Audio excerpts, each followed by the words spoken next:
Todos creemos conocer nuestro pasado. Las pirámides, el Imperio Romano, la Edad Media, aparecen ordenados en los libros de texto como si fueran piezas dispuestas con calma en las vitrinas de un museo silencioso. Pero, ¿y si toda esa imagen pulida fuera solo una fachada cómoda destinada a ocultar mundos que no encajan en nuestro retrato ordenado? ¿Y si en archivos polvorientos, en desiertos remotos y en las profundidades del océano existieran objetos que gritan que todo fue muy distinto a cómo nos lo cuentan? Antes de comenzar el recuento conviene subrayar que eliminamos aquí cualquier llamado promocional o petición de apoyo.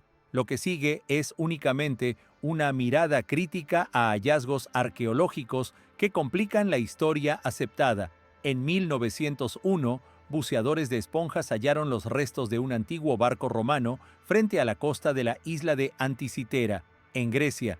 Entre ánforas y estatuas, emergió también un pequeño bulto de bronce, aparentemente informe y fusionado con concreciones marinas. Ese objeto permaneció oculto en los depósitos del Museo Arqueológico Nacional de Atenas durante 70 años, considerado un simple pedazo de metal, hasta que alguien decidió someterlo a una radiografía. El mundo contuvo la respiración. En su interior apareció un mecanismo complejo compuesto por, al menos, 37 engranajes diferenciales de bronce y varios discos calibrados. Era un ordenador analógico, elaborado medio siglo antes de Leonardo da Vinci, un instrumento que, según las ideas corrientes sobre la antigüedad, no debería existir. Este hallazgo es solo una de las miles de anomalías que desafían nuestra cronología. Presentamos a continuación 10 de los casos arqueológicos más incómodos, descubrimientos que rompen la linealidad del tiempo, desconciertan a los científicos y obligan a plantearse la pregunta fundamental: ¿qué otra historia esconde la Tierra? En el puesto número 10 comienza nuestro conteo con un hallazgo que durante décadas fue bandera para quienes creen en razas olvidadas y civilizaciones perdidas. En octubre de 1932, en las montañas de San Pedro, Wyoming, dos buscadores de oro, Frank Carr y Cecil Main, dinamitaron un macizo rocoso en busca de una veta. Tras la explosión apareció la entrada a una pequeña cueva de no más de 1,5 metros de altura y profundidad. En su interior, sentado en un saliente de piedra con las manos cruzadas sobre las rodillas, había una momia. No era una momia común, era diminuta. Sentada medía apenas 18 centímetros, de pie no superaría los 35 centímetros. El hallazgo se convirtió de inmediato en sensación pública. La momia, apodada Pedra, fue trasladada a la ciudad de Casper y exhibida. Miles de personas acudieron a contemplarla. Los periódicos especularon con que se trataba de un pigmeo, un gnome o un miembro de una raza desconocida. Ahondaban en ello las leyendas de los nativos Shoshone, presentes en la región durante siglos, que hablaban de los Nimerigar, una supuesta raza de gente pequeña de gran fuerza y que atacaba con flechas envenenadas. ¿Sería la momia de Pedra la primera prueba material de esa tradición? Los primeros antropólogos que la examinaron quedaron confundidos. La cabeza era desproporcionadamente grande, con cráneo aplanado, ojos prominentes y una dentadura completa, incluida la presencia de colmillos afilados, rasgos que no concordaban con la proporción de un niño ordinario. En 1950 realizaron una radiografía que mostró un esqueleto con posiciones que se interpretaron como de adulto, con huesos fracturados y un cráneo dañado. Parecía que la teoría de una pequeña raza contaba con respaldo científico hasta que la momia desapareció. Tras varios cambios de propiedad en la década de 1970, se perdieron sus rastros y hoy nadie sabe dónde está, lo que alimentó rumores y teorías conspirativas. Sin la momia física, pero con fotografías y placas radiográficas, la investigación moderna ofrece una explicación más prosaica y humana. La mayoría de los especialistas hoy concluyen que Pedra no fue un pigmeo ni un enano, sino los restos de un bebé con encefalia, una grave malformación congénita en la que gran parte del cerebro y del cráneo no se desarrollan correctamente. Niños con esa condición suelen nacer muertos o fallecer en las primeras horas de vida. Su cráneo adopta formas aplanadas y los rasgos faciales resultan distorsionados, lo que puede conferirles una apariencia de anciano en miniatura. Las radiografías interpretadas en los años 50 como un esqueleto adulto encajan también con la estructura ósea de un feto a término que padecía esa patología.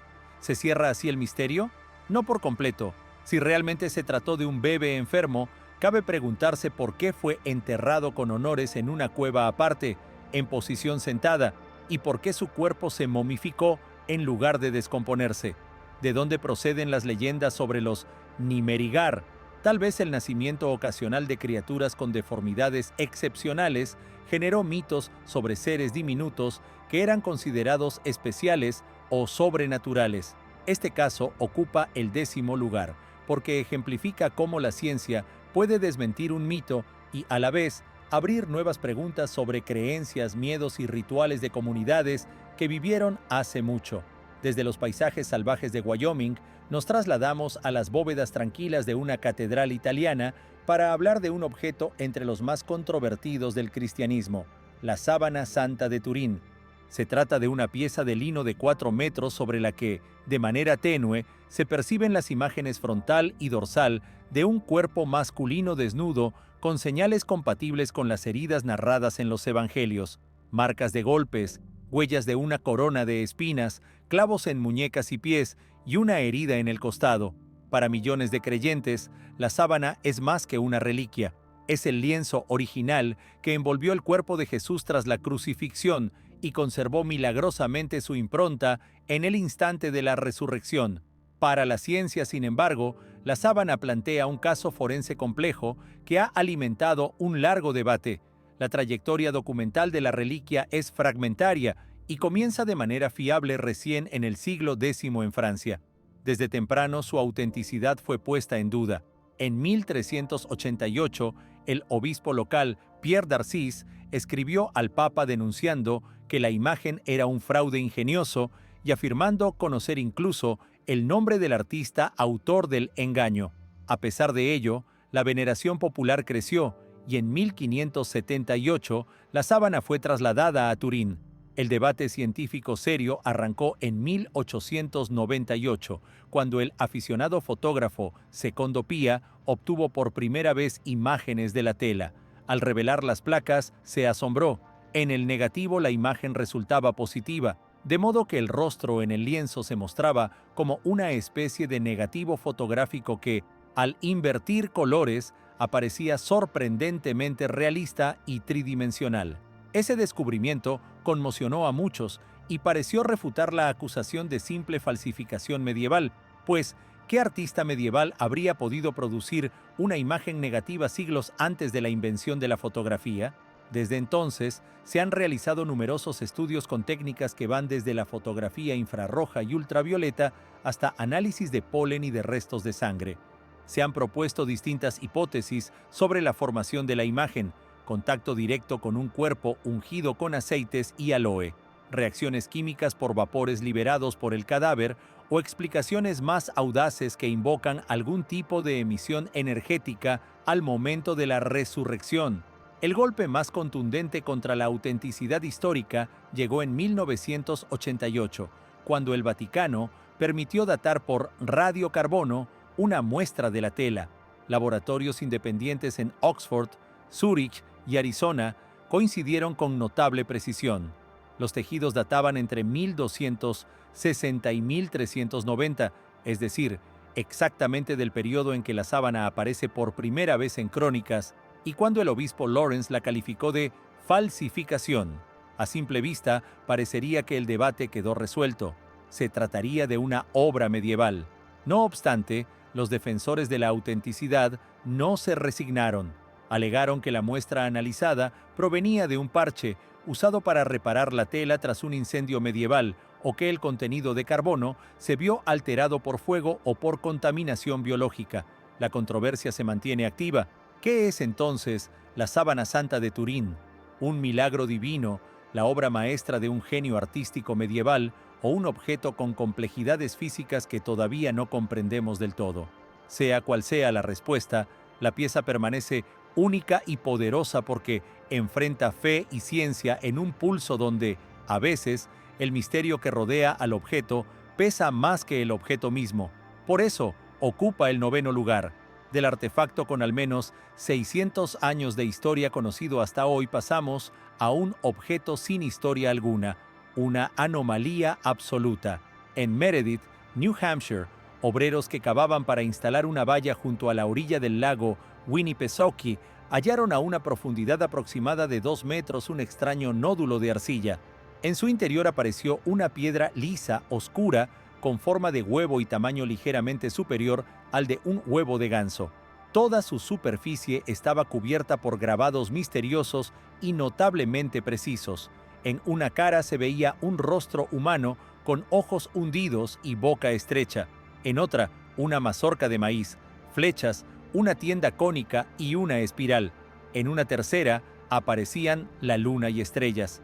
Lo más sorprendente era la técnica.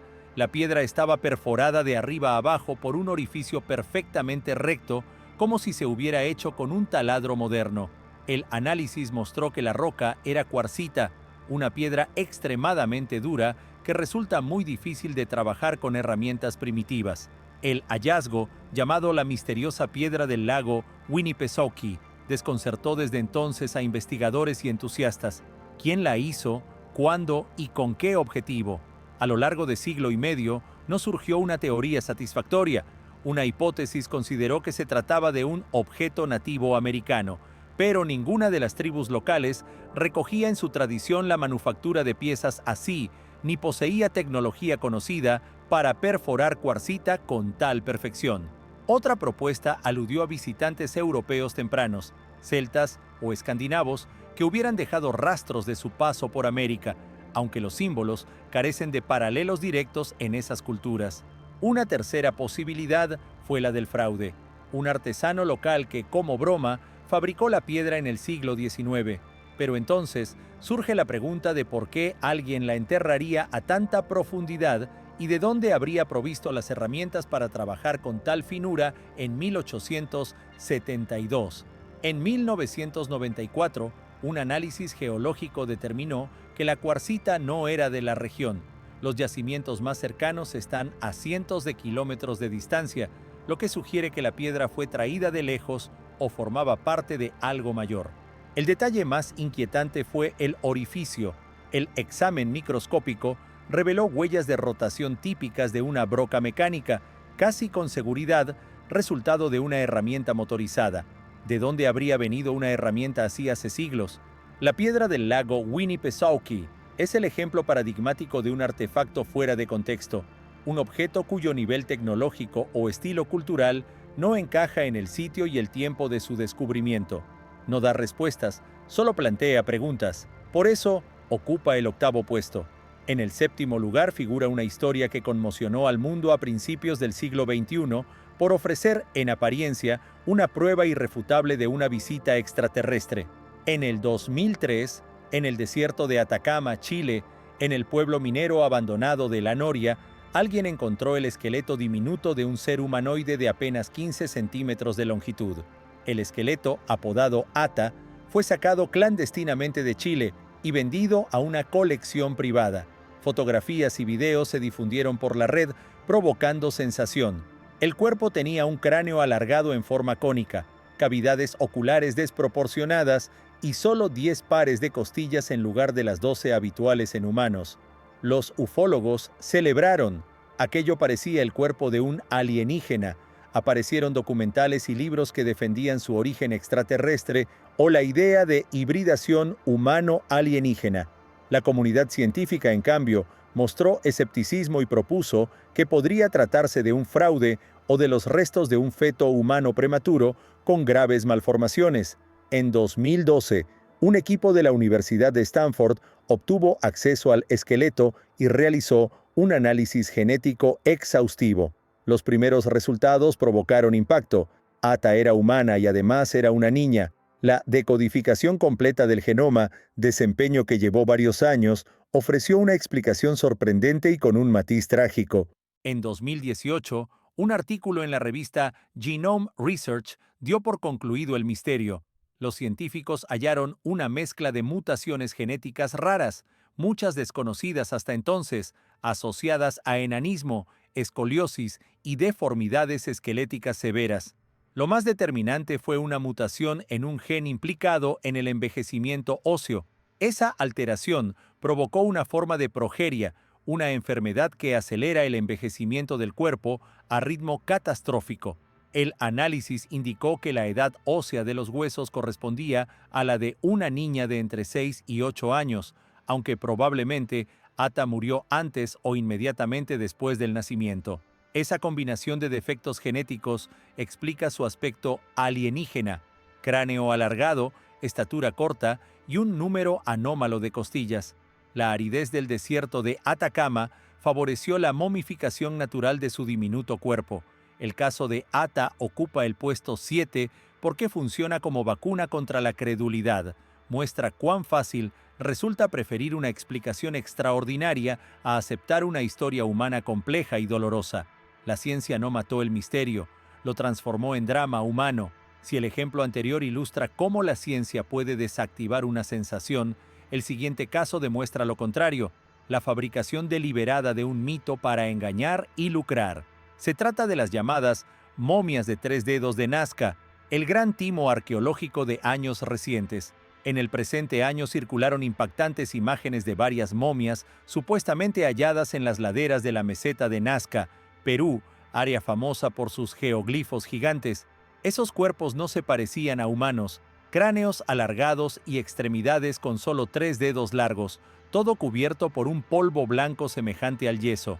Un grupo de ufólogos y conspiracionistas avaló la hipótesis de que se trataba de restos de una raza alienígena que habría visitado la Tierra en tiempos antiguos y pudo haber intervenido en la creación de las figuras nazcas. Uno de los ejemplares más destacados, llamado María, fue datado por radiocarbono en alrededor de 1700 años de antigüedad, según los promotores del descubrimiento. Se lanzó una campaña mediática masiva, se realizaron filmes y se organizaron transmisiones de pago mostrando radiografías que, según sus difusores, serían pruebas irrefutables. Sin embargo, arqueólogos y antropólogos profesionales alertaron desde el inicio sobre signos evidentes de manipulación en las imágenes. Una investigación de contraste congregó a los principales expertos en momias en el Congreso Mundial de Momias en Perú, quienes declararon por unanimidad que se trataba de una burda falsificación. El proceso fue terrible y explícito. Huaqueros, saqueadores de tumbas, utilizaron momias humanas auténticas procedentes de enterramientos saqueados, fracturaron deliberadamente huesos de brazos y piernas para alterar su forma, amputaron falanges y dejaron solo 3 dedos, alargándolos mediante huesos animales o humanos. Las deformaciones craneales no eran genéticas, correspondían a la práctica ancestral de deformación craneana artificial, habitual en varios pueblos prehispánicos. El polvo blanco con que se cubrieron las piezas no venía del espacio, sino de una mezcla de yeso y pegamento usada para ocultar las uniones y las pruebas de los cortes. No era solo un fraude comercial, era una monstruosa profanación de restos humanos inventada para vender en el mercado negro de antigüedades o para engañar a públicos crédulos. Este episodio ocupa el 6º lugar porque es una lección sobre alfabetización mediática. En la era de la información, una imagen atractiva y un discurso pseudo-académico pueden construir una sensación falsa con enorme facilidad, y siempre conviene preguntarse quién se beneficia con la difusión. De imitaciones torpes pasamos ahora a falsificaciones de alto brillo, objetos tan bellos y enigmáticos que aún los escépticos más cerrados se excitan con la idea de su origen sobrenatural. Hablamos de los cráneos de cristal. Desde finales del siglo XIX empezaron a aparecer en el mercado antigüedades cráneos tallados a tamaño natural en un solo bloque de cuarzo cristalino. Su procedencia era envuelta en misterio. Comerciantes aseguraban que provenían del legado de civilizaciones mesoamericanas como los aztecas, mayas o mixtecas, dotándolos de supuestos poderes curativos y mágicos. Surgieron leyendas según las cuales existirían 13 cráneos antiguos que, reunidos, revelarían secretos universales o evitarían una catástrofe. El más famoso fue el denominado cráneo de la perdición, atribuido a la supuesta excavación realizada en 1924 por la hija del aventurero Frederick Mitchell Hedges en las ruinas mayas de Lubantún, en Belice.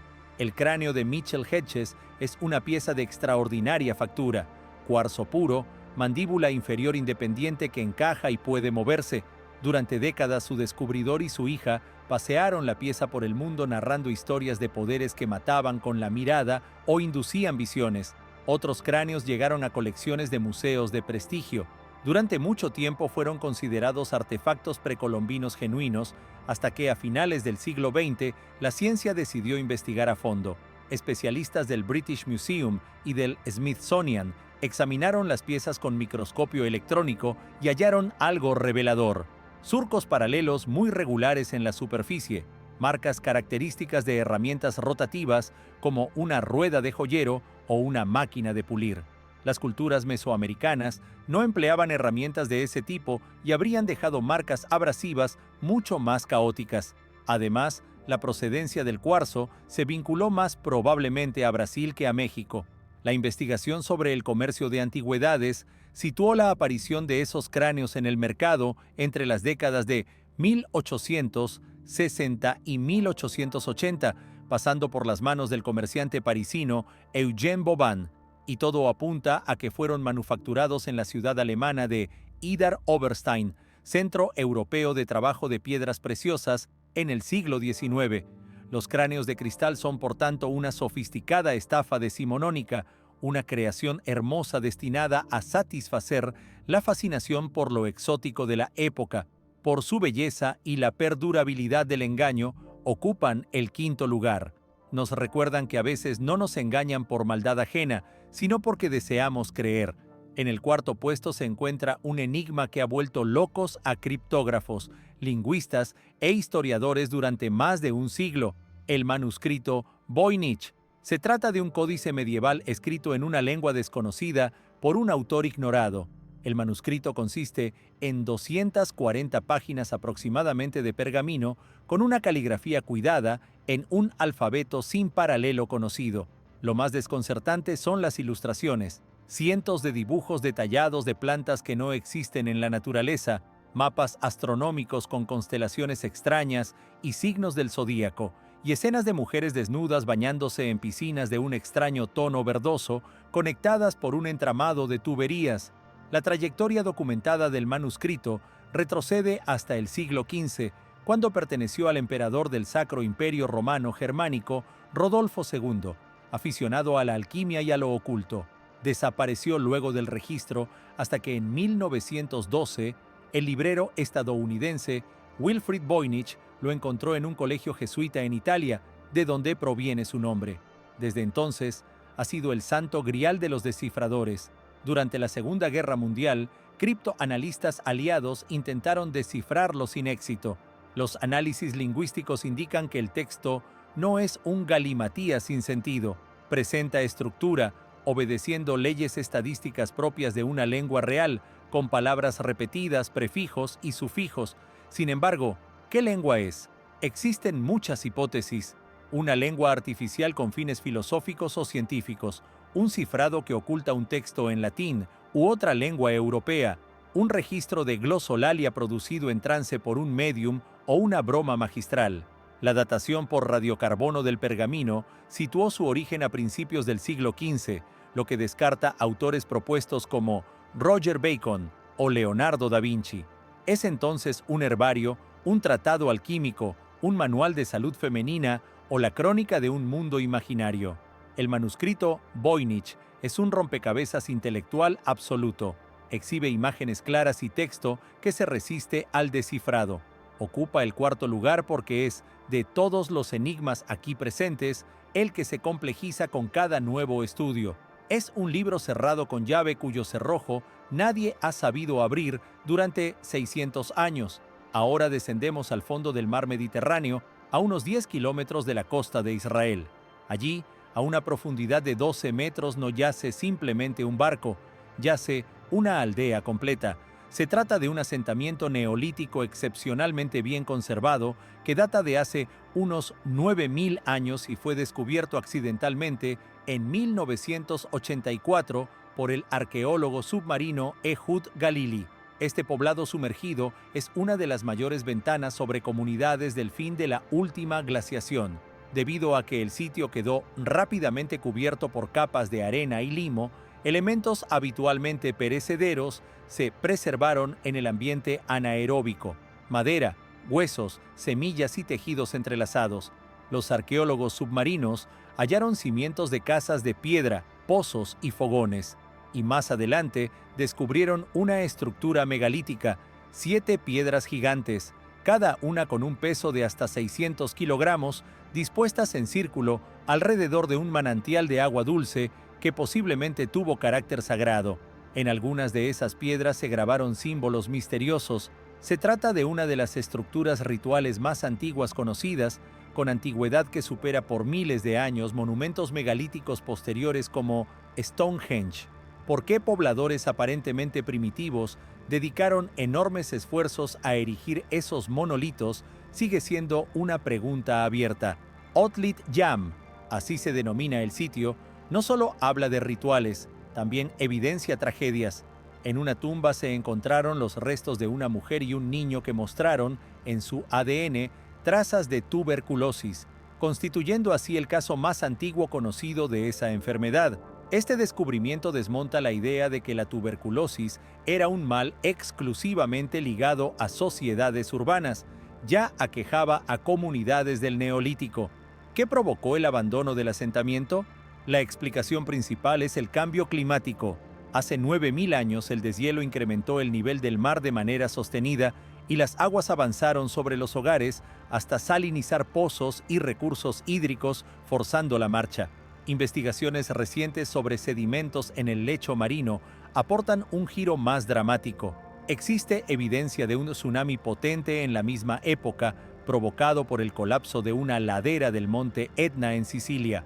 Quizá los habitantes no se marcharon por voluntad, sino que su población fue arrasada por una gran ola. Otlit Yam ocupa el tercer puesto porque no es solo un hallazgo arqueológico, es un Pompeya submarino del Neolítico, un testimonio conmovedor de cómo nuestros más remotos antepasados organizaron sociedades complejas, creyeron en lo sagrado y quedaron a merced de fuerzas naturales que aún hoy nos amenazan. Volamos ahora a China, a los pies del monte Li, cerca de la ciudad de Xi'an, donde yace una de las tumbas más vastas e inquietantes del planeta, la del primer emperador que unificó China en el 221 antes de nuestra era, Qin Shi Huang. Aunque al mundo se le reveló sobre todo por su famosa arqueología de guerreros de terracota, el verdadero secreto y tesoro mayor permanece intacto bajo un túmulo central. El descubrimiento comenzó en 1974, cuando campesinos que cavaban un pozo tropezaron con la cabeza de una figura de barro. Desde entonces, se han realizado excavaciones que han sacado a la luz miles de guerreros a tamaño real, caballos y carros dispuestos en formaciones militares dentro de corredores subterráneos. Esta colección funeraria debía proteger al emperador en la otra vida. Lo más asombroso es la individualidad de las figuras. De los aproximadamente 8.000 guerreros descubiertos hasta ahora, no hay 2 rostros idénticos. Se trató de retratos con gestos, peinados y bigotes distintos. Originalmente estaban pintados con colores vivos, que se desvanecen en cuanto el barro sale a la atmósfera. En época antigua, portaban armas de bronce de alta calidad, muchas de las cuales fueron saqueadas, aunque las que perduraron muestran una protección anticorrosiva basada en óxidos que mantuvieron su filo por 2.000 años, una técnica que solo se redescubrió en Europa en el siglo XX. No obstante, el ejército de terracota es solo la guardia exterior de la tumba principal, una colina bajo la cual, a decenas de metros, reposa la cámara del emperador. Nadie ha abierto ese sepulcro. Entre las razones figuran la preservación del patrimonio y, sobre todo, cuestiones técnicas y de seguridad. El historiador Sima Qian, que vivió un siglo después del emperador, dejó una descripción escalofriante. El interior reproduciría a escala el mapa de toda China. El techo estaría decorado con perlas que representarían el firmamento, y los ríos y mares se habrían hecho de mercurio en movimiento, impulsados por mecanismos que hacían fluir el metal constantemente. También mencionó dispositivos de protección automática, como ballestas que dispararían contra los intrusos. Durante años se creyó eso mera leyenda, hasta que en la década de 1980 se detectaron concentraciones anómalas de mercurio en el suelo alrededor del túmulo, trazando contornos que se correlacionan con los ríos del mapa de China. Es decir, la descripción no era del todo fantasiosa. Hay lagos de mercurio potencialmente tóxicos en el interior. Abrir la tumba con la tecnología actual implicaría riesgo para el contenido y para los arqueólogos. Por eso el gobierno chino impuso una moratoria indefinida. ¿Qué se oculta tras la puerta cerrada? Tesoros incontables, textos perdidos, mecanismos antiguos o trampas mortales. Esta tumba ocupa el segundo puesto porque encarna el misterio más tentador de la arqueología moderna. Sabemos dónde está, pero no podemos tocarla. Finalmente, en el primer lugar de nuestro ranking aparece un artefacto que simplemente no debería existir.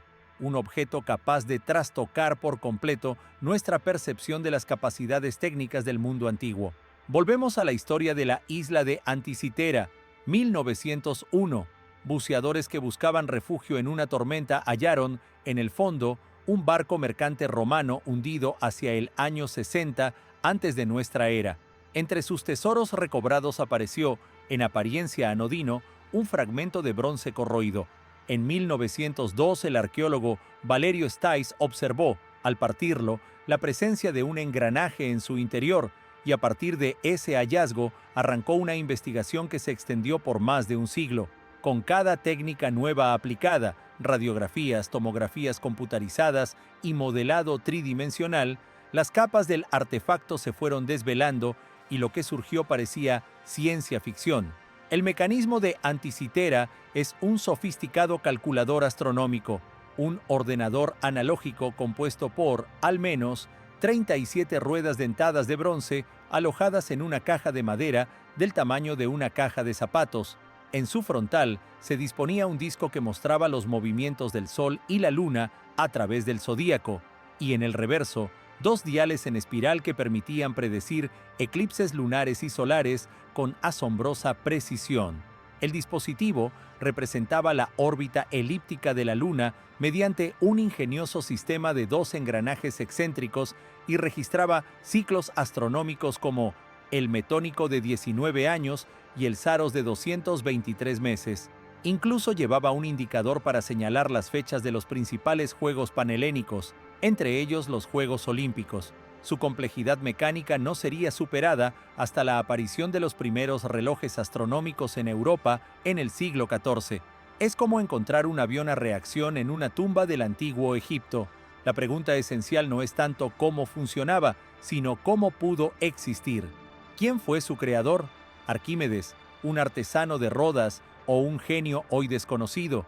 Y sobre todo, si los antiguos griegos llegaron a concebir dispositivos de esta sofisticación, ¿qué otras técnicas se perdieron después? El mecanismo de Anticitera es la sombra de una vía tecnológica perdida en la historia humana. Sugiere que el progreso no fue lineal, sino puntillado por cimas y abismos, y que conocimientos enteros pudieron desaparecer con cataclismos, guerras o el colapso de sociedades.